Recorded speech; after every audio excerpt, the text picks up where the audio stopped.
Okay, might as well get started. So today we'll practice a little bit more with cylindrical and spherical coordinates and then take a look at the more general situation of what's happening every time we change coordinates in a multiple integral.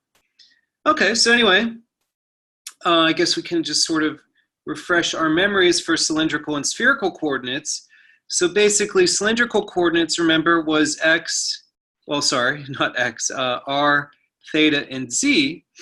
And really all it was changing x and y into polar and not doing anything at all with z.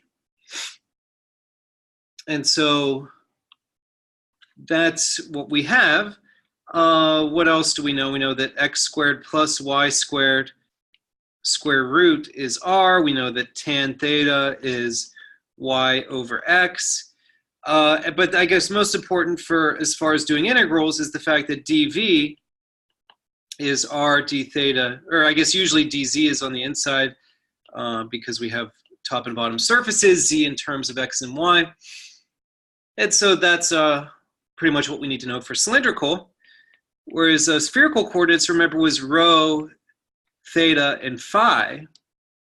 And so x was rho cosine theta sine phi, y was rho sine theta sine phi, z is rho cosine phi, r, which is the square root of x squared plus y squared. Remember, that's not a spherical coordinate, but it's sometimes a good intermediate step when you're dealing with cones to be able to have that. I guess what else do we know? That rho is the square root of x squared plus y squared plus z squared. And again, these r and rho we want to think of as distances, so they're never negative. There was the thing that we spent a lot of time talking about yesterday, that for various reasons we're never going to let phi go outside of 0 to pi. So no matter what, phi is between 0 to pi, no matter what. And then what else do we have? I guess we still have that tan theta is y over x. We have, you could solve that z over rho is cosine phi. That would be useful for going back and forth.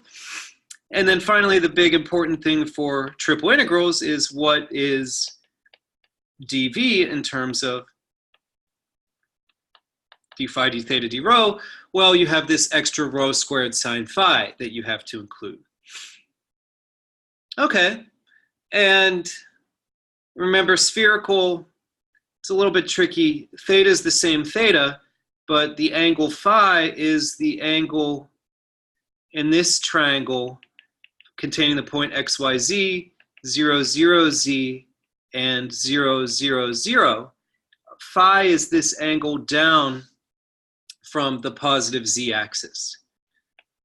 So anyway, that's that. And then I sort of talked a little bit about, you could think of theta as being longitude and phi as being latitude.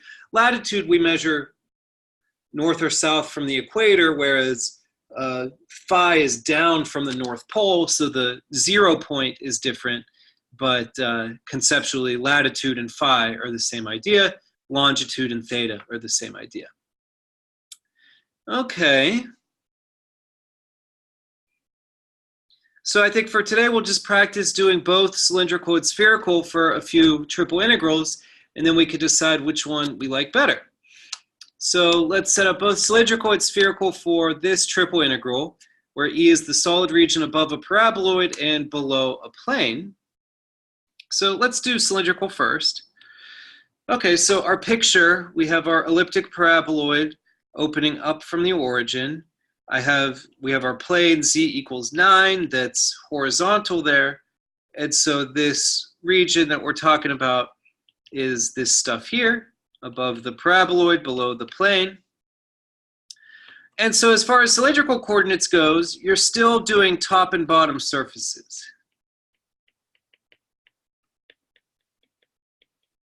That thinking about this situation, it looks like our paraboloid, z equals x squared plus y squared, is the bottom surface, and z equals 9 is the top surface.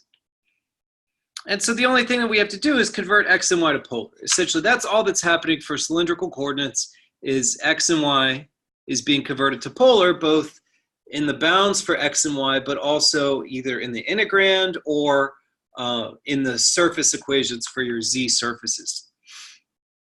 Okay, so anyway, it looks like our lower bound is r squared, our upper bound is 9 for z.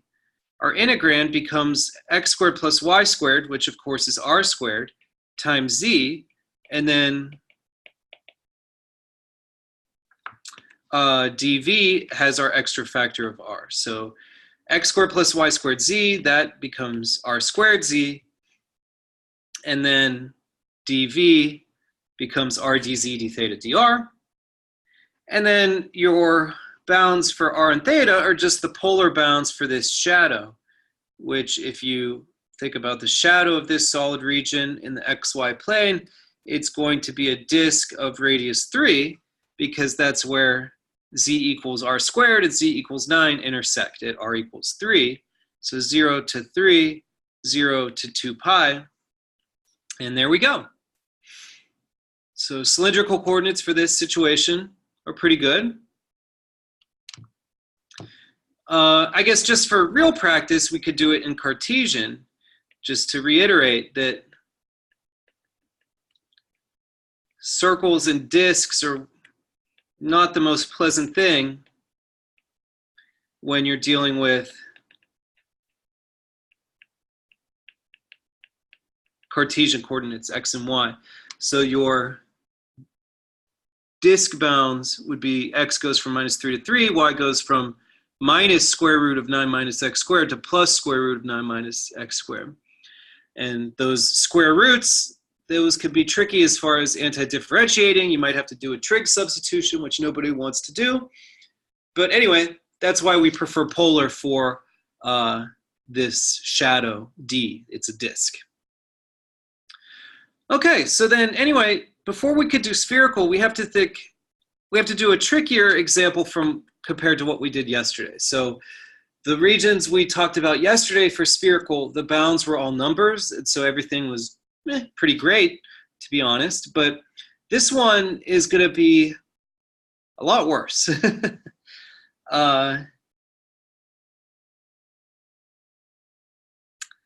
Let's see here. So spherical, so when bounds aren't all numbers.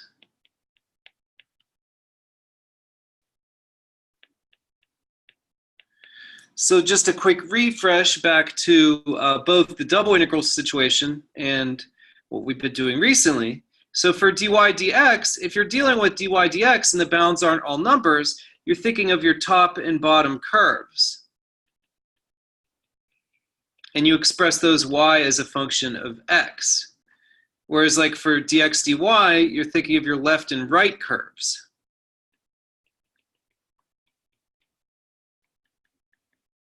Where x is given as a function of y. For dr d theta, tricky ones from a couple weeks ago, it wasn't top or bottom or left or right, it was more inner and outer curves where r was a function of theta. So the picture you had for that a few weeks ago is if you have, for example, r equals g1 of theta is your inner curve, and r equals g2 of theta is your outer curve. And this shaded in orange region is your region. So you're looking at something like this, your inner curve to your outer curve.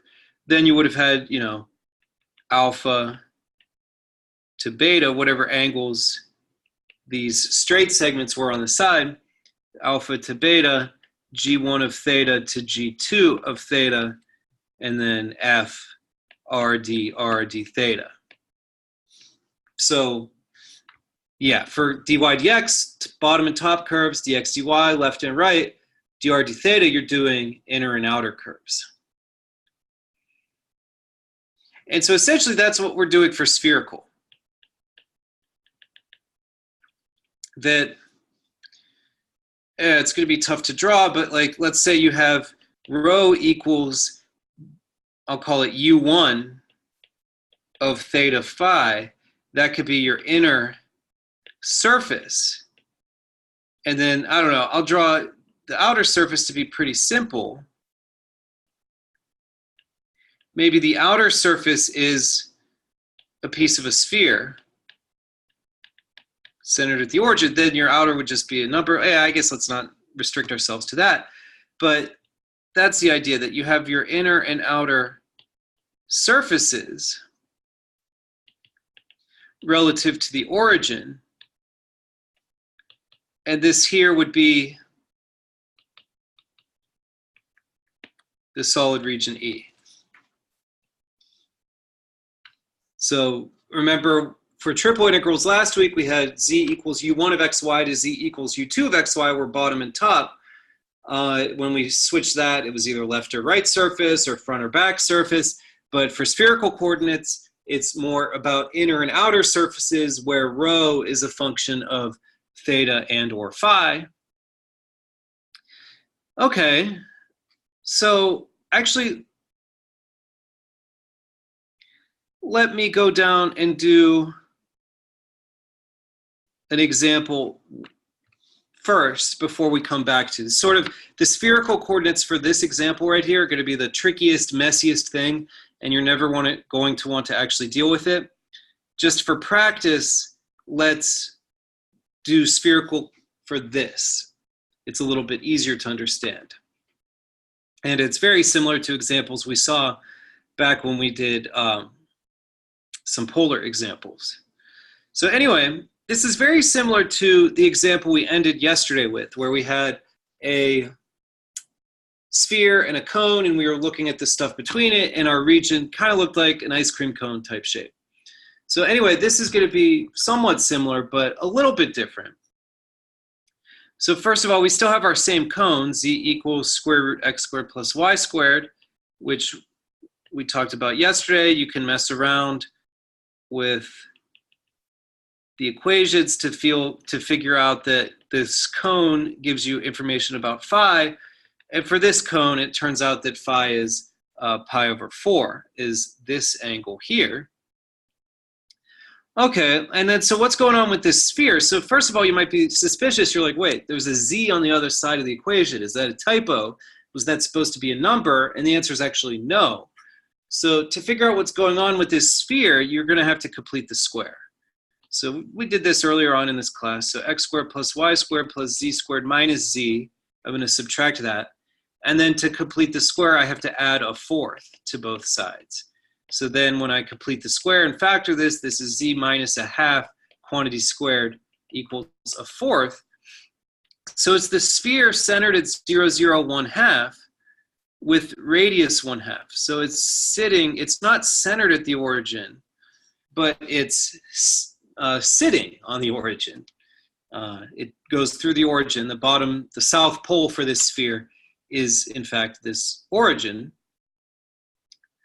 Okay, and so this is our ice cream cone region. So qualitatively, it looks somewhat similar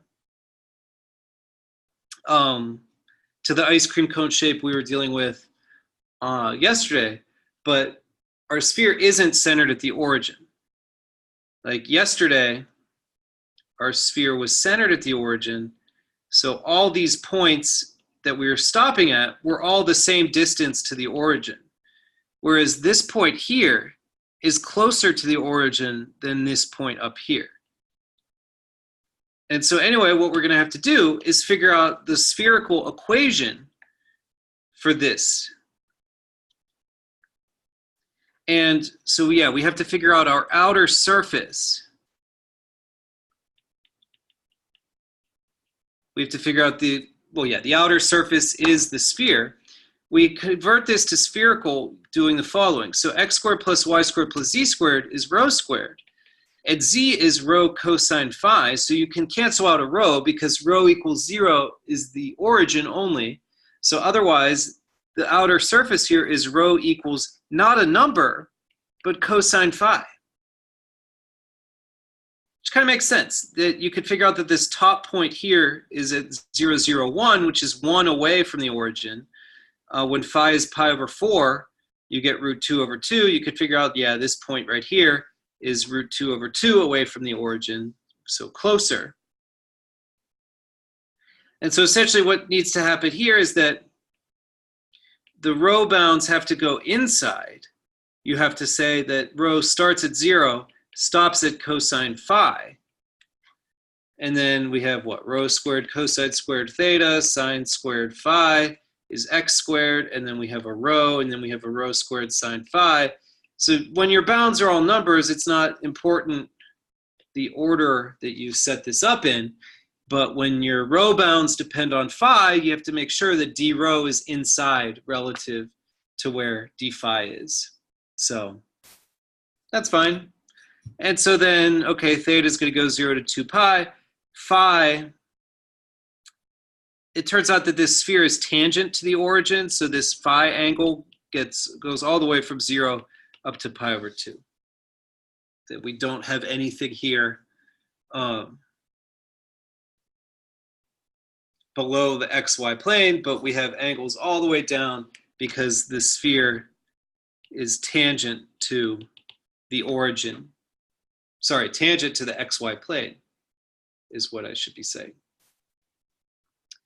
But anyway, that's your first little taste of complicated spherical bounds, where yesterday we were doing the easy case where the spheres that we were dealing with were centered at the origin. When a sphere is centered at the origin, that's when your surface is a boring, or just nice surface, rho equals a number. But when your sphere isn't centered at the origin, rho isn't constant. Because remember, rho is distance to the origin. So this distance to the origin is not the same on this sphere because the sphere is not centered at the origin. So anyway, that's a little taste of when your row bounds depend on theta or phi, in this case pi. So anyway, that's actually what's going to happen in this case. So let me just redraw this.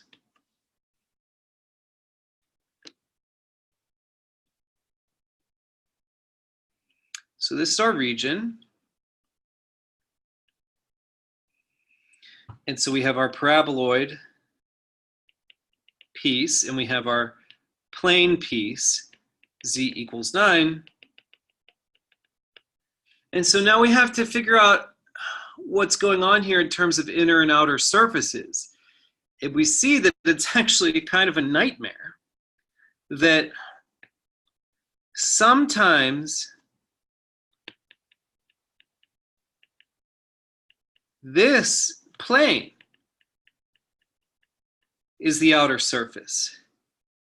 And it seems that other times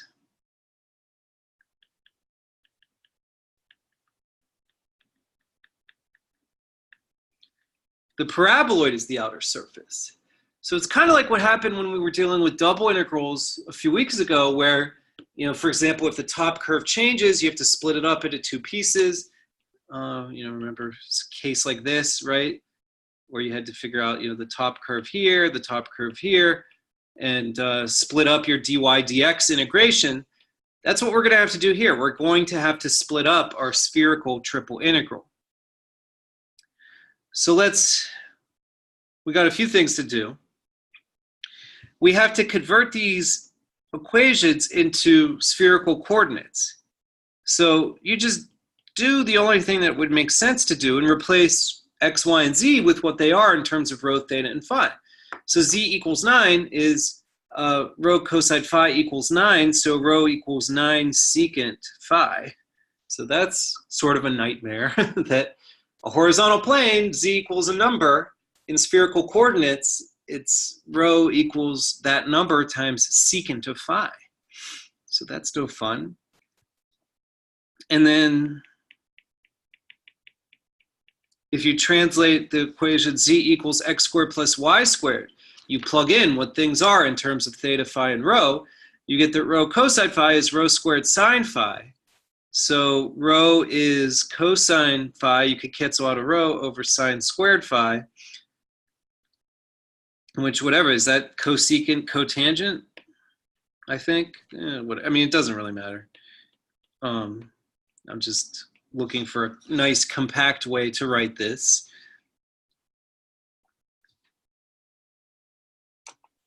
Okay, so those are our outer surfaces. And so it looks like sometimes for both of these, it goes all the way around as far as theta goes. So 0 to 2 pi. And then sometimes our inner surface is the origin, or the inner point. It's the origin, and then the outer thing is the plane. And then I don't even remember what our integrand is. X squared plus y squared. You could do, rho squared sine squared phi cosine squared theta plus rho squared sine squared phi sine squared theta and do Pythagorean theorem. Or we've said before, I think it's good to recognize x squared plus y squared as rho squared sine squared phi, just to save a little bit of time. So rho squared sine squared phi, I think it was x squared plus y squared times z was our integrand. And then dv is rho squared sine phi. And then we're forced to put d rho inside of d phi. Okay, and then other times, our outer surface is rho equals cosecant phi cotangent phi. And then I have my same integrand, rho cosine phi, rho squared sine phi, d rho d phi d theta. Okay, and so this paraboloid is tangent to the xy plane, so we have phi angles all the way down to pi over 2 for when we're stopping on the paraboloid, and then we start straight up on the z-axis, so the lower bound for the other part for phi is 0. And so then the question is, at what angle phi does our outer surface change from being the plane to being the paraboloid? And so you could figure out that they intersect when, so I guess, when's the best way to play around with this? Yeah, I mean, I guess you could just say 9 secant phi equals cosecant phi cotangent phi. Okay, so what? 9 over cosine phi equals cosine phi over sine squared phi. So if you play around with this, you get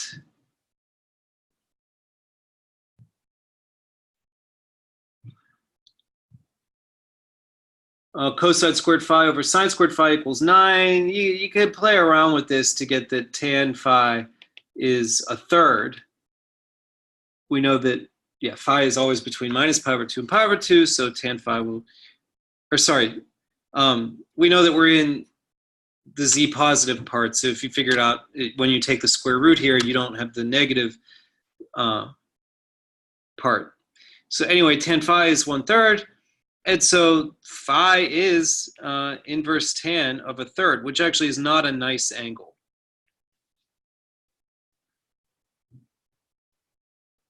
And so anyway, that's where this handoff happens, at inverse tan of a third.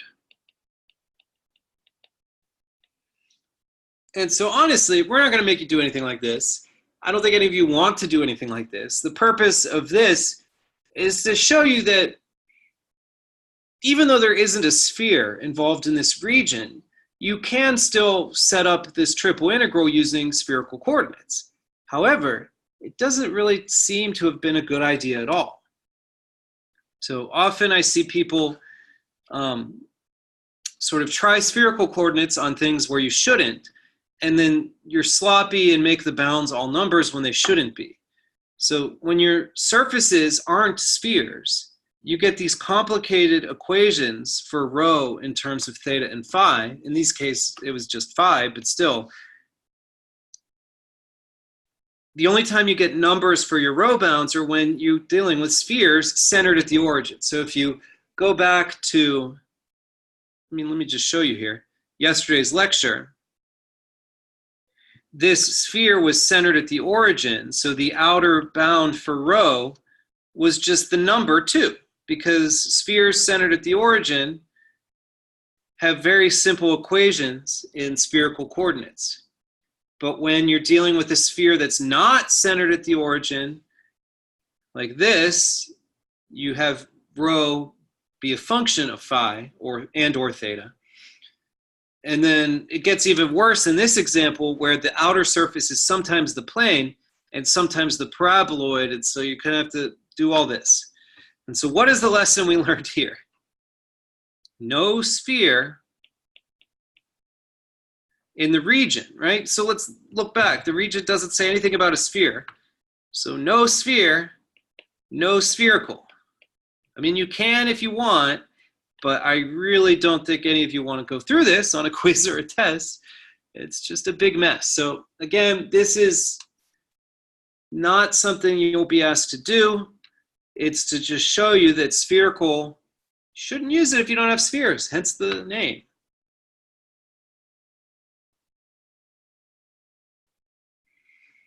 Okay, so let's do one more where we mess around with both.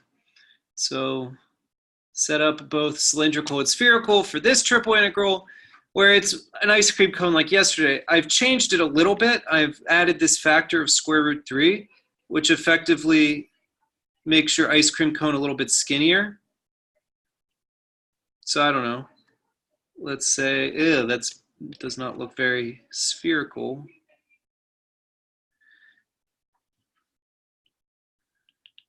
Let's do spherical first for this one, because we are tempted to do spherical as soon as we see this sphere. So, okay, we're above the cone, inside the sphere, so we're looking at something like this. And it looks like our outer bound for rho is just going to be rho equals 1, right? So this one is nice. It's centered at the origin. So this sphere centered at the origin just becomes the equation rho equals 1 once we convert to spherical. Okay, and then theta is going to go 0 to 2 pi. And then phi is going to start at 0, right? Because phi equals 0 is straight up. And it's going to stop at whatever this angle is for our cone.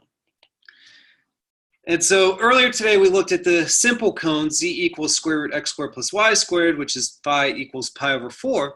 But what happens to phi with this skinnier cone? Well, it's going to be a smaller value.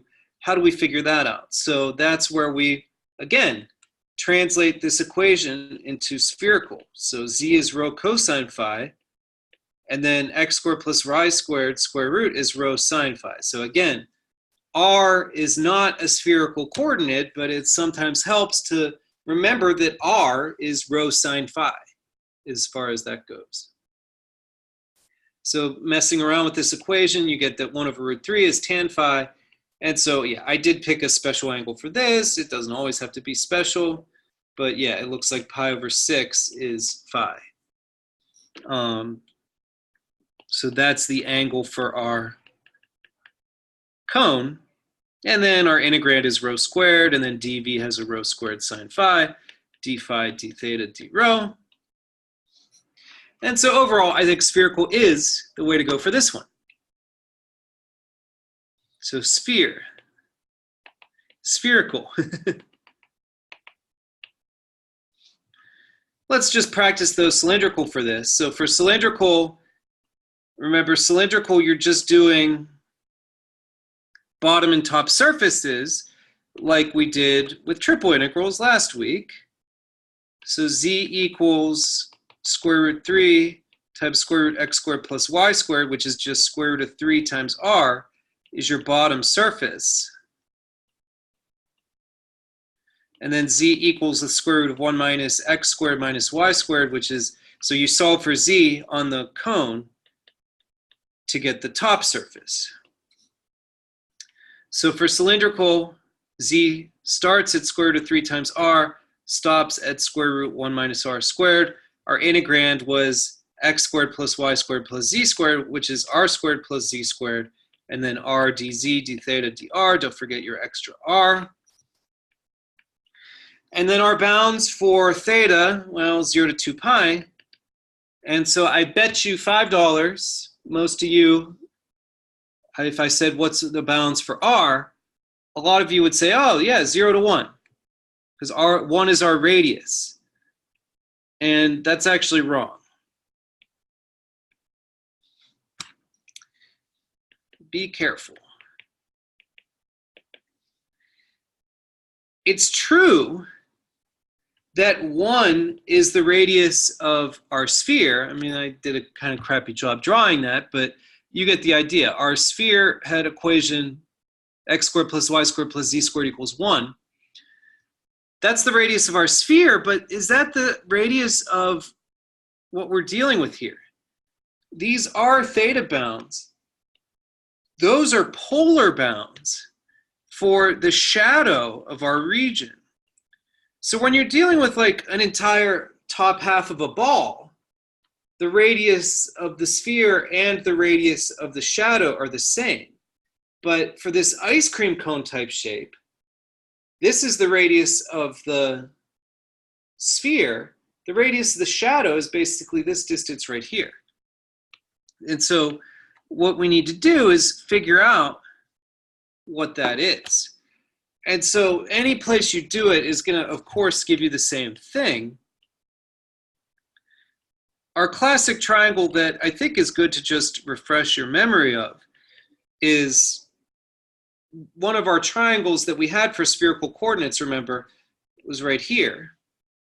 And if you think about the sides of that, well, the one is z, the other is r, and then the hypotenuse is rho. So we know, what do we know? We know that for this is 1. The radius of the sphere that we're dealing with is 1. And then we kind of figured out already when we did the intersection of the, well, we know that the cone is at an angle of pi over 6. So actually you could just use SOHCAHTOA to get that r is rho sine phi, so 1/2. I mean, you could also get it from here if you say, okay, well, when do these intersect? 1 minus r squared is 3r squared. So 4r squared is 1, r is 1/2 because r is never negative. So yeah, basically anywhere you go to find this intersection and eventually get your hands on r is going to be fine. So anyway, yeah, it's 0 to 1/2. That's the radius of our shadow. 0 to 2 pi, square root of 3r to square root 1 minus r squared, r squared plus z squared times r dz d theta dr. Okay, and so this repeats what we saw yesterday, the kind of confusing thing that when you're doing cylindrical, your sphere and your cone are bottom and top surfaces. But when you do spherical, your cone turns into phi information and your sphere turns into rho information. So that's a slightly tricky thing. And so overall, I think that this is better because the bounds are all numbers. That opens up our favorite shortcut for our separable integrands if the bounds are all numbers. And yeah, remember, like we've said before, having square roots like this that we have to deal with in antiderivatives, you are at the risk of needing trig substitution to figure it out. And so anyway, if there are spheres, use spherical coordinates. If there are no spheres, don't. So for the first one that we looked at, cylindrical was preferable because there was no sphere anywhere. Spherical, while possible, was a complete and total nightmare. And so if you don't want to have to deal with crap like this, don't use spherical when there's not a sphere. If you change your rho bounds to just be numbers, you're changing the region to include spheres effectively. So you can't change the region like that. Okay, so anyway, that's about it for stuff you should worry about for quizzes and exams. So I guess we're pretty busy. For those of you tuning in today on Tuesday the 9th, Math 230, your exam ends at midnight.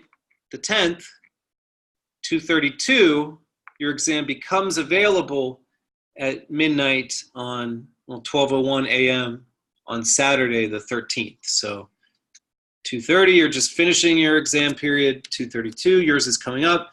232, this is your first exam, so make sure you're all set up on Examity. You've done the technology check. You have it scheduled for sometime between the 13th and the 17th. But anyway, that's it for the 232 midterm. So 15-1 through 4, 15-6, 7, and 8 for 232 midterm. 230 second midterm, you don't have cylindrical or spherical. So yeah, unfortunately, we're about a week off. But anyway, I thought then the rest of today I can show you some optional material. So this will help to explain some of these extra things that we've had to deal with multiple integrals, as well as related back to something that you hopefully understand pretty well from Calc 1. So this is the section 15.9.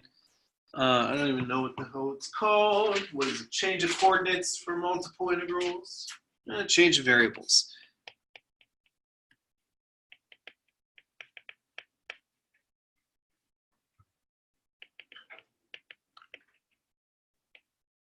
So again, this is optional. There's no homework on it.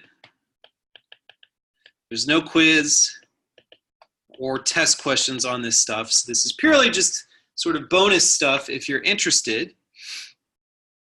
So let's review change of variables from Calc 1. So let's say I had the integral from 2 to 5 of x e to the x squared dx.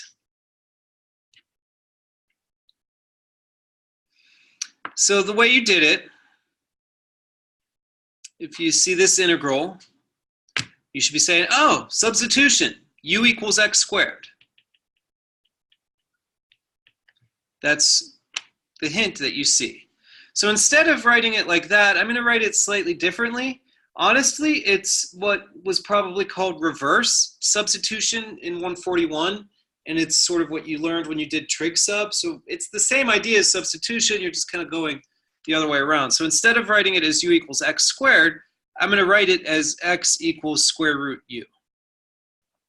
And so what do we do from there? You would say that dx is 1 over 2 root u du.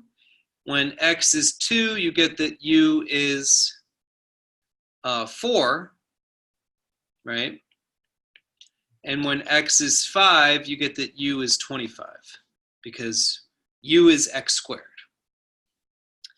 And you go to convert this, you'd have, oh, okay, this is then 4 to 25 of x is square root of u, and then e to the x squared is e to the u, and then, so yeah, x e to the x squared dx. Dx wasn't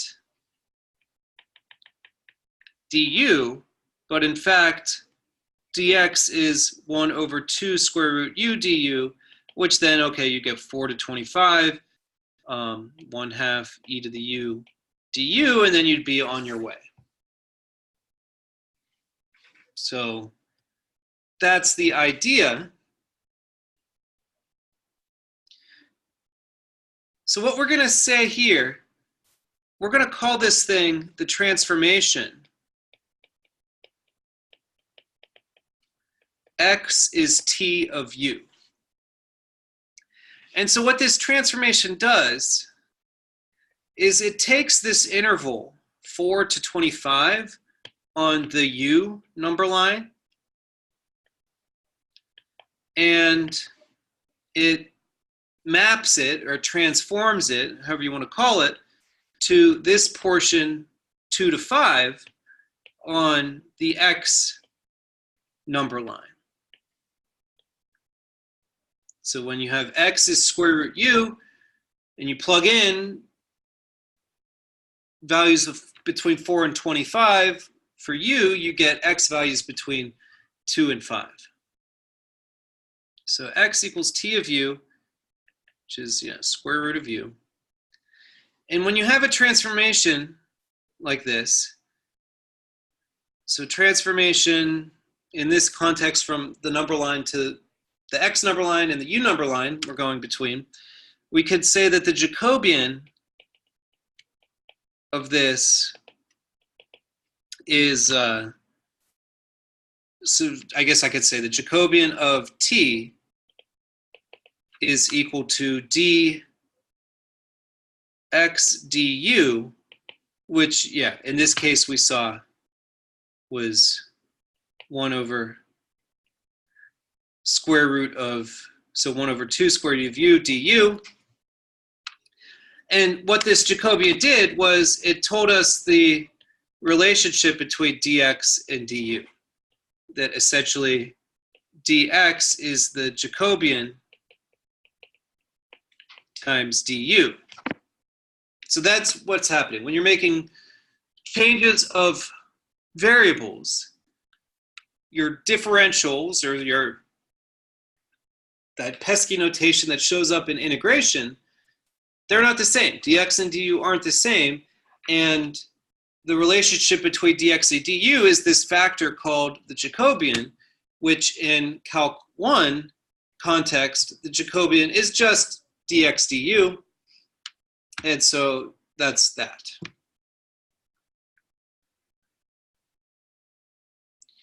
So now let's scale this up to 2 dimensions. So let's say I have some region D in the xy plane. So our standard situation. So this is the xy plane, and I'm trying to do a double integral dy dx of f of xy. So usually we would have written dA, but instead we don't want to confuse what dA refers to, so I'm going to just write dy dx. This is our standard dy dx double integral. And so, okay, in Calc 1 you wanted to think of a u number line being transformed into an x number line. So what we're going to have here is, let's say we have some other variables, u and v, and let's say that we have this region, I think the textbook uses S for some reason, who cares? S is this region in the UV plane, and you have something here that xy is t of uv. So this is actually a new kind of function. We haven't talked about multiple inputs, multiple outputs. There's something called a vector field that we will start to talk about next week, but I don't think you want to think about this as a vector field. I mean, technically they're the same kind of thing, but in practice, this is a different type of idea. So think about it, you just have some region in the UV plane that's being sent to some region in the XY plane under some transformation. XY is T of UV. And for this, it turns out the change of variable formula for this double integral is you'd have the double integral over S of f of x of uv comma y of uv. So that's what you could think of. T of uv is giving x and y as a function of u and v. And then you have this thing here that we'll call it del xy del uv and dv du. So the change of variable formula for a double integral looks something like this. And so this here is the Jacobian of t. And it turns out, I don't really, so this is, whether you want, it is an absolute value. In Calc 1, it's kind of taken care of by the fact that you do your bounds as appropriate. That's not really what's interesting here. But the formula for this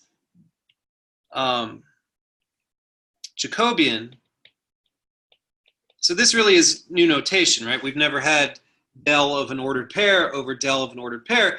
But basically, it's the determinant of the matrix involving all the possible partial derivatives. So when you have two things that are a function of two things, that's four possible first partial derivatives. And I'm trying to talk and write at the same time and screwing it up badly. But you have your two partials of x with respect to u and v, and then you have your two partials of y, one with respect to u, one with respect to v. So yeah, I don't know why I'm having such a hard time here. But yeah, you have del x del u, del x del v, del y del u, del y del v. You take the determinant of that and take the absolute value of that. So using subscript notation, just to make it a little faster to write, you take these four partial derivatives and combine them appropriately. So essentially, in Calc 1, you only had one derivative here because you had x and you had u. Whereas here, you have x and y depend on u and v, so there's two dependent, two independent, so a total of four possible derivatives of the dependent with respect to the independent. So it turns out you combine them together appropriately to get something like this. And so essentially what we've had you do is memorize what this Jacobian is for polar coordinates, cylindrical coordinates, and spherical coordinates. Let's just see how that turns out. So anyway, let's do this for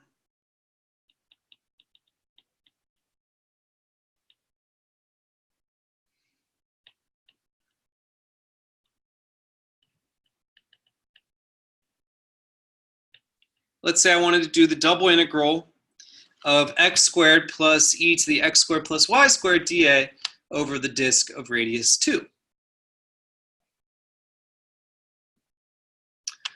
So, okay, this disk of radius 2 lives in the xy plane.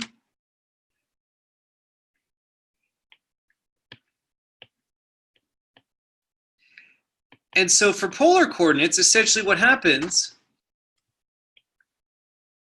if I let x be r cosine theta and y be r sine theta, that's my x and y as the transformation of r and theta. This is our transformation t.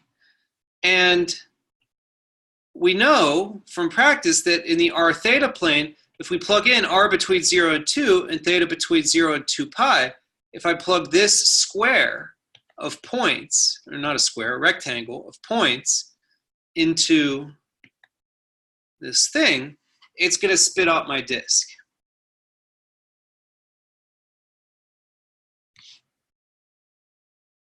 So essentially, this region S in the r theta plane is the rectangle 0 to 2, 0 to 2 pi. And then I have r squared cosine squared theta plus e to the r squared. And then I have to do my Jacobian, del of xy over del r theta, d theta dr. And so we know then that that's actually r. That's what I told you. That's what we told you a few weeks ago. Let's just confirm that. So by definition, del xy over del, this Jacobian of this transformation, is the absolute value of xr y theta minus x theta y r partial derivatives. Well, I'll just write it. Yeah, it's the determinant of xr x theta yr y theta, which, okay, here's our formula for x and y in terms of r and theta. It's, well, x with respect to r is cosine theta, x with respect to theta is minus r sine theta, y with respect to r is sine theta, and y with respect to theta is r cosine theta. And so this determinant is the absolute value of r cosine squared theta minus r sine squared theta, which is absolute value of r, but then since in this class we don't draw silly pictures like in 141, we never let r be negative, so we don't have to put that absolute value there. So that extra r is the combination of these four first partials. And so instead of teaching you this, we just told you to memorize this Jacobian for polar coordinates and just always use that this is r. So essentially, yeah, the fact that there's the r, there's the fact in spherical rho squared sine phi, all it is just the multivariable version of substitution. That you're very comfortable, hopefully, with the fact that when you make a substitution, dx and du aren't the same thing. So yeah, dy dx is not equal to dr d theta. In fact, dy dx is r dr d theta. And figuring out the r is this.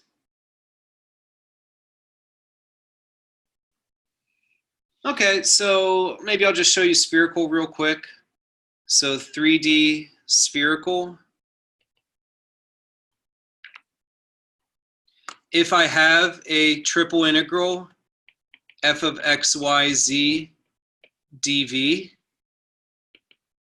then essentially what's going on here, that I have x, y, and z is the transform of the variables rho, theta, and phi, where x is rho cosine theta sine phi, y is rho sine theta sine phi, z is rho cosine phi. You have your region S, let's call it, in rho theta phi space. And so yeah, this dv, I guess I should specify, is just to make sure dz, dy, dx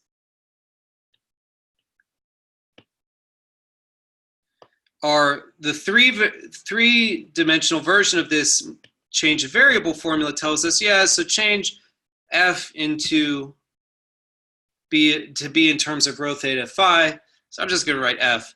But then your Jacobian here is going to be the Jacobian of the transformation, giving you x, y, and z in terms of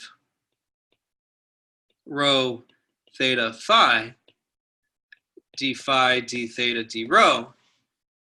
And so this Jacobian of x, y, and z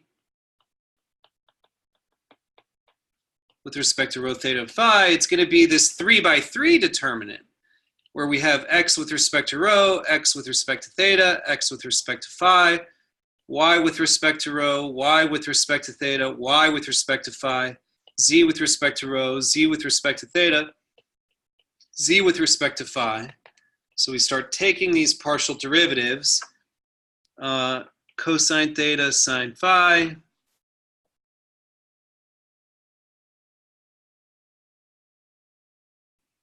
yeah, I think I need extra room.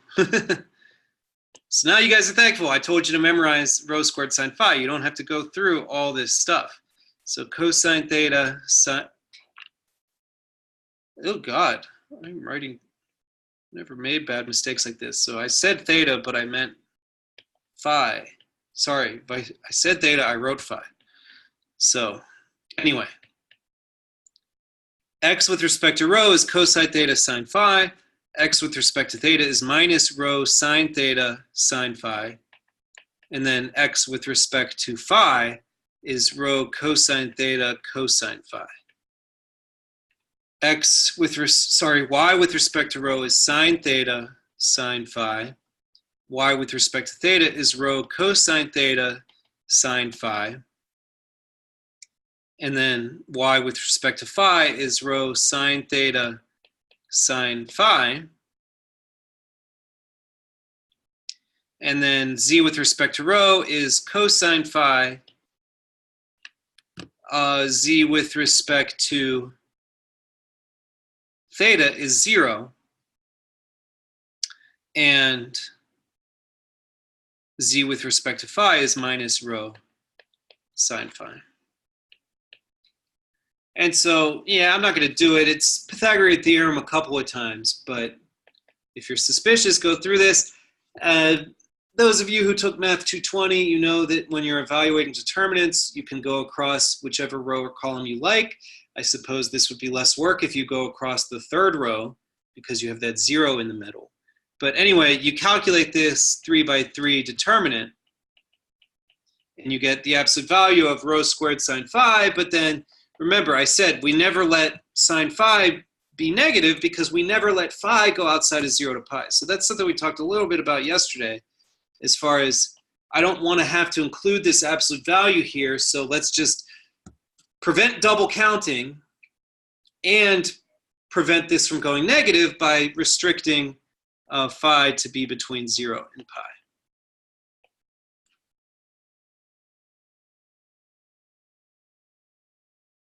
Okay. So anyway, that's where the rho squared sine phi comes from. It comes from this Jacobian of the transformation, sending rho theta phi into x, y, and z.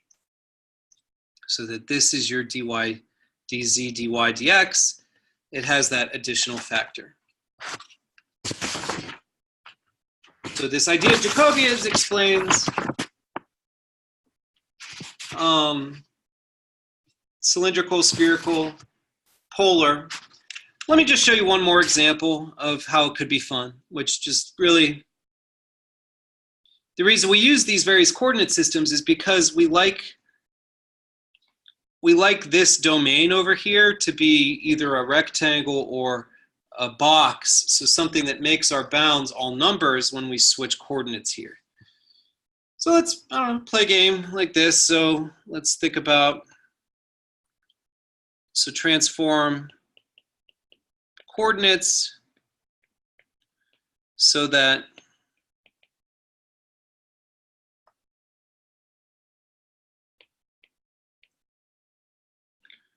I don't know, let's call it xy dy dx is an integral over a rectangle with sides parallel to the axes. And I have to tell you what this region D is. Let's say it's bounded by y equals 2x plus 1, y equals 2x minus 1, y equals 1 minus x, y equals 3 minus x.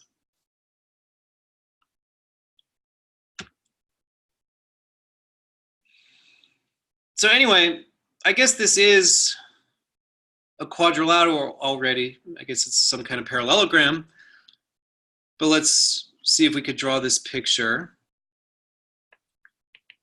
So y equals 2x plus 1 is slope 2, y-intercept 1. Y equals 2x minus 1 is slope 2, y-intercept minus 1. Y equals, I guess I think I should make these a little bit steeper. Doesn't really matter, I could squish my axes. So anyway, we know that the slope of both of those is 2, so they're parallel lines. Okay, and then y equals 1 minus x is going to go down with slope negative 1, and so that's 1. This is like 1/2. Yeah, okay, so again, I don't know why I'm caring about being accurate here. The scale is not super important.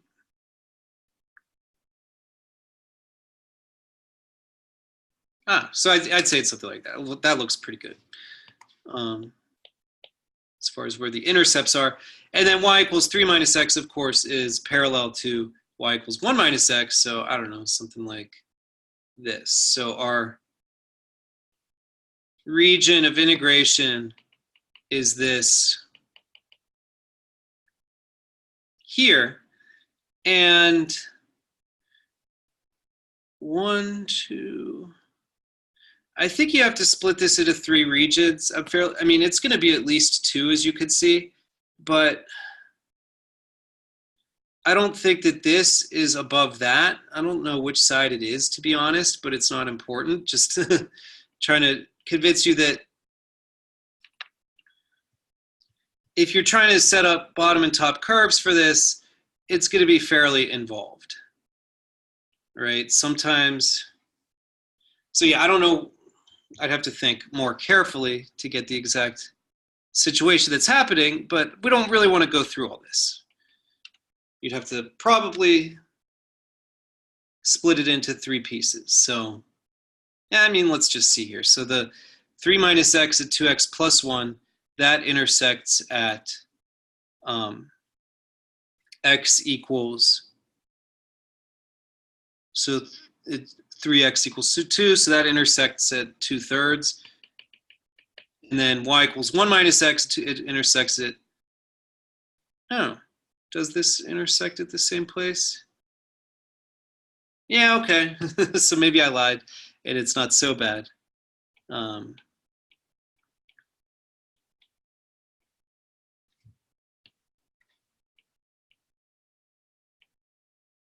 Yeah, so I guess you'd only have to do 2 pieces for dy dx. Okay, but anyway, let's play around and see if we can figure out a transformation that changes this double integral to be over a simpler rectangular region. So this, I guess, is a quadrilateral. It's not; those aren't right angles because you have slope of 2 and slope of -1. Those aren't negative reciprocals of each other, so those aren't right angles. But anyway, what can we do? So I can think of, this one was y equals 2x plus 1. So let's write it as 2x minus y equals 1. And then over here, y equals 2x plus 1, that's 2x minus y equals -1. I'm just rewriting the equations of these lines. And then this is the equation x plus y equals 3. And this is x plus y equals 1.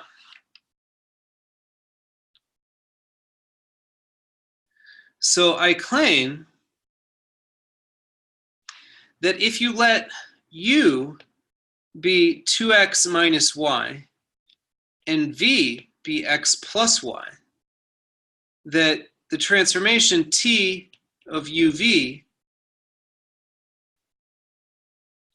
sends the rectangle u goes from -1 to 1 and v goes from 1 to 3. So it sends this rectangle into this quadrilateral. And so I guess now you can solve for what x and y are in terms of u and v. I did it earlier. It's a system of 2 equations. It's not so bad. So x is u plus v over 3. Y is u minus 2v over -3. So anyway, that's what happens.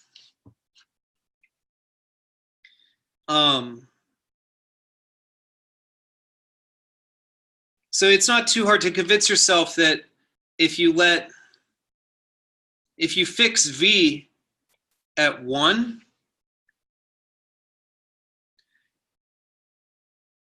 and then you let u range from 1 to 3, that gives you this piece here. So it's like, if you really want to mess around with this, just try and convince yourself that like this, the 4 boundaries go to the 4 boundaries. So that's a little tricky. That's why we're not going to test you on this. But it turns out that that is the case. And so anyway, instead of having to do this with splitting up dy dx, you could do it in terms of u and v. So how is that going to work? You're going to have, so xy becomes u plus v over 3 times u minus 2v over negative 3. And then your Jacobian, which is going to be xuYv minus xvyu dv du. And then the whole idea was that as far as u and v bounds go, it's much simpler. It's minus 1 to 1, 1 to 3. And I guess figuring out xuYv minus, that would be, so the u and v partials of x are a third, the u partial of y is negative a third and positive 2/3. So what? 2/3 minus, 2/9 minus negative a ninth is 3/9. So this here would be 1/3. So again, for polar, dy dx is r d theta dr. For spherical, dz dy dx is rho squared sine phi, d phi d theta d rho. For this particular u of v, dy dx is 1/3 dv du. So yeah, I guess I could figure out real quick just to give you an idea. So when u is frozen at 1, and when v is frozen at 1 and u ranges from minus 1 to 1, that's going to give you this segment here. When u is frozen at 1 and v ranges from 1 to 3, that's going to give you this purple segment.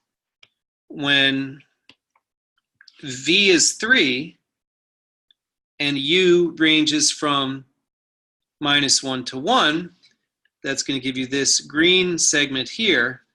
And then finally, let's do navy blue.